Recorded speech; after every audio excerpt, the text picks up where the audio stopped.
Everyone, this is me Savia here. मैं आपके लिए लेकर आई हूँ एक और रीडिंग जो कि होगी उन लोगों के लिए जो जानना चाह रहे हैं कि क्या आपके स्पेसिफिक समवन की लाइफ में कोई और पर्सन है, हाँ या ना।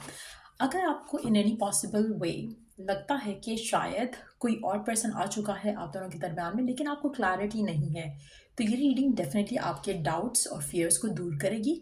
आपको एक क्लियर पिक्चर देगी कि क्या उनकी लाइफ में कोई और पर्सन आ चुका है, हाँ या ना, और आपके लिए करंट सिचुएशन में क्या करना सही है। सो स्टिक अराउंड। और एक और चीज़ मैं यहाँ पे मेंशन करूँगी, ये रीडिंग उन लोगों के लिए बिल्कुल नहीं है जहाँ पर आप ऑलरेडी जानते हो कि उसकी ज़िंदगी में कोई और पर्सन है, जैसे उसकी शादी हुई हुई है या फिर एंगेजमेंट हो चुकी है या वो किसी और को डेट कर रहा है या कर रही है, या फिर आप खुद उस इंसान की लाइफ का थर्ड पार्टी हो। तो ये आपके लिए रीडिंग बिल्कुल नहीं है। ये उन लोगों के लिए है जो एक रिलेशनशिप में है, लेकिन आपको कभी कभी फियर होता है कि शायद कोई और पर्सन है, इस वजह से वो आपको कमिटमेंट नहीं दे रहे, शायद कोई और पर्सन है इसलिए वो आपको टाइम नहीं दे रहे। तो अगर ऐसी कोई सिचुएशन है तो उसके लिए ये रीडिंग आप देख सकते हो। सो जस्ट बी माइंडफुल कि जनरल रीडिंग है, अगर आपको पर्सनलाइज रीडिंग लेनी है तो रीच आउट कर सकते हो। सो लेट्स सी कि क्या उनकी लाइफ में कोई और पर्सन है, हाँ या ना। क्या उनकी लाइफ में कोई और पर्सन है, हाँ या ना। क्या उनकी लाइफ में कोई और पर्सन है। एस ऑफ पेंटिकल, काम, डेफिनेटली उनका काम, उनकी रिस्पॉन्सिबिलिटी, उनकी फाइनेंशियल सिचुएशंस। आपके पर्सन बहुत वर्काहॉलिक हो सकते हैं, बहुत ज़्यादा काम में ध्यान, बहुत ज़्यादा काम को लेकर अपसेट होना। चाहे सब कुछ परफेक्ट भी हो रहा होगा तब भी ये पर्सन परेशान होगा, चाहे कुछ गलत हो रहा है तब भी इस इंसान को इसकी एनर्जी कभी चेंज नहीं होगी। ऐसा लगता है कि जैसे आपके जो पर्सन है बहुत ज़्यादा अपसेट रहते हैं, वरिड रहते हैं, एंग्शियस रहते हैं मनी मैटर्स को लेकर। सो आप दोनों के दरम्यान में मुझे लगता है कि पैसा, पैसे से कनेक्टेड चीज़ें हमेशा आप दोनों के दरम्यान में रहेंगी, क्योंकि ये पर्सन के लिए फाइनेंशियल स्टेबिलिटी, फाइनेंशियल अबंडेंस बहुत मैटर करती है। पर्सन हो सकता है इसके बहुत ज़्यादा हाई स्टैंडर्ड्स हो अपनी लाइफ को लेकर, हाई गोल्स हो अपनी लाइफ को लेकर, करियर को लेकर, फाइनेंसिस को लेकर, जिसकी वजह से आपको हमेशा लगेगा कि शायद इनकी लाइफ में कोई और पर्सन है, जिसकी वजह से ये अक्सर थके हुए होते हैं, या आपको लगेगा कि आपको फॉर ग्रांटेड लेते हैं, आपकी परवाह नहीं करते, आपकी फिक्र नहीं करते। लेकिन ऐसा कोई और पर्सन इनकी ज़िंदगी में नहीं है। इनका जो काम है, इनका जो काम का बर्डन है, काम का जो रिस्पॉन्सिबिलिटी है, वो ही इनको थकाने के लिए, इनको इरिटेट करने के लिए, इनको अनॉय करने के लिए इनफ है। आप में से मेजॉरिटी लोगों के लिए मुझे लगता है कि आपके पर्सन कमिटमेंट से भी भागते होंगे, और दूसरा ये रिस्पॉन्सिबिलिटी से भी भागते होंगे, क्योंकि ऑलरेडी इनके ऊपर काम की, फाइनेंसेस की बहुत रिस्पॉन्सिबिलिटी हो सकती है।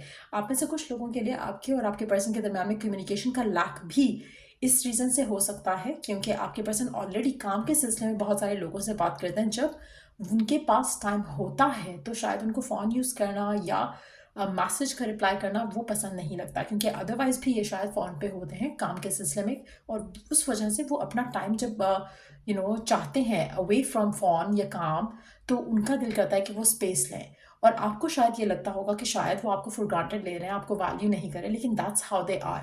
लेट्स सी और कार्ड्स। अच्छा, मुझे लगता है कि आपके पर्सन के लिए बहुत ज़्यादा मुश्किल है इस सिचुएशन को हैंडल कर पाना, क्योंकि दे नो जस्ट दिस। उनको आपका पर्सपेक्टिव समझ नहीं आएगा। उनको लगता है क्योंकि वो तो जेन्युइन है, वो तो सही है, वो किसी और से बात नहीं करे, किसी और को डेट नहीं करे, किसी और के बारे में सोच नहीं रहे, लेकिन आप नहीं समझ रहे हो। और अगर हम बात करें तो आपके पर्सन आपका पर्सपेक्टिव इसलिए नहीं समझ सकेंगे क्योंकि दे आर सो ऑक्यूपाइड।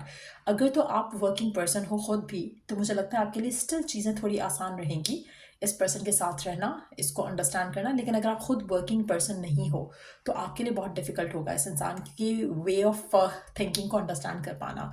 आपको लगेगा कि इतना भी क्या बिजी होना। लेकिन अगर आप खुद इस तरह की पैशन के साथ काम में इन्वेस्टेड होगे तो आपको पता चलेगा कि ऐसे लोग होते हैं। इट्स नॉट अनदर पर्सन, उनकी लाइफ में डेफिनेटली कोई नहीं है, कोई और पर्सन नहीं है जिससे वो बात करते हैं, जिससे वो कांटेक्ट में है, जिसके साथ उनका कोई चक्कर चल रहा है। उनका काम ही उनके लिए सबसे बड़ा स्ट्रेस है, और उनकी लाइफ में सबसे ज़्यादा कंज्यूमिंग एक एनर्जी जो है वो है उनके काम से रिलेटेड, उनकी फाइनेंशियल रिस्पॉन्सिबिलिटीज से रिलेटेड, उनके वर्क रिस्पॉन्सिबिलिटी से रिलेटेड। तो मुझे लगता है कि उनको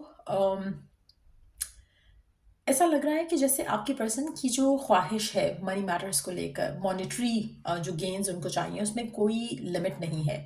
अगर एक चीज़ उनके पास है, उनको और चीज़ चाहिए। सो उनका जो पैशन है वर्क को लेकर वो बहुत ज़्यादा स्ट्रांग है। इसीलिए मैंने शुरू में मेंशन किया वर्कaholic पर्सन हो सकता है आपका, जिसकी वजह से आपका रिलेशनशिप डेफिनेटली इस इंसान के साथ हमेशा इन्फ्लुएंस होता रहेगा।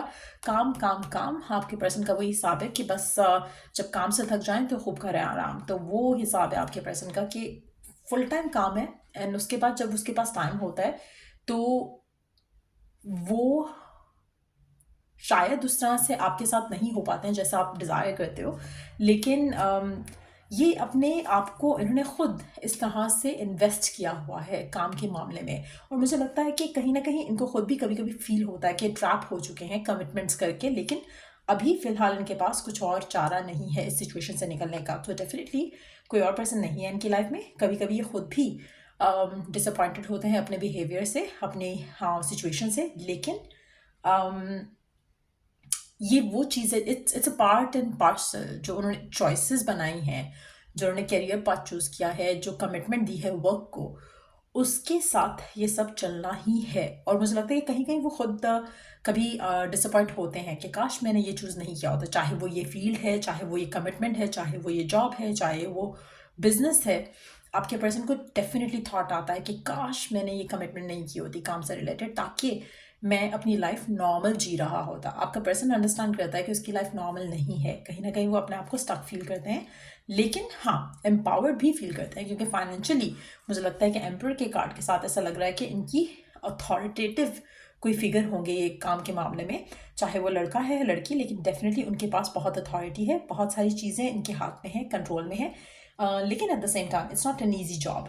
तो डेफिनेटली स्ट्रेस है मामले में, और इस वजह से आपको अक्सर शायद लगता है कि आपके पर्सन इमोशनली अवेलेबल नहीं है, क्योंकि वो काम के मामलों में इतना उलझे हुए हैं कि आपको वो टाइम, वो मोहब्बत, वो प्यार, वो अफेक्शन आपके पर्सन की तरफ से आता नहीं दिखता। आपको कहीं ना कहीं लगता है कि आपकी इमोशनल नीड्स जो है वो पर्सन पूरी नहीं कर पा रहे, लेकिन डेफिनेटली कोई और पर्सन नहीं है इनकी ज़िंदगी में। लेकिन हाँ, ये आपके पर्सन, उनके लिए तो कहना आसान है, आपके लिए अंडरस्टैंड करना आसान नहीं है मेजॉरिटी लोगों के लिए। स्पेशली अगर आप बहुत ज़्यादा इमोशनल हो, बहुत ज़्यादा इमोशनली सेंसिटिव हो, तो आसान नहीं रहेगा, आपको थोड़ा करेजियसली इस सिचुएशन को डील करना पड़ेगा। एक और चीज़ जो आपको फर्दर हेल्प कर सकती है to understand this person better, वो है आपका खुद पे कॉन्फिडेंस होना। अगर आप खुद कॉन्फिडेंट होगे तो आपको ये डाउट और फियर नहीं होंगे। सो या ये थी रीडिंग आप लोगों की। अगर आपको इस रीडिंग से हेल्प मिला हो, गाइडेंस मिली हो, तो लाइक शेयर सब्सक्राइब जरूर किया करो। Till I do the next read, take care, bye.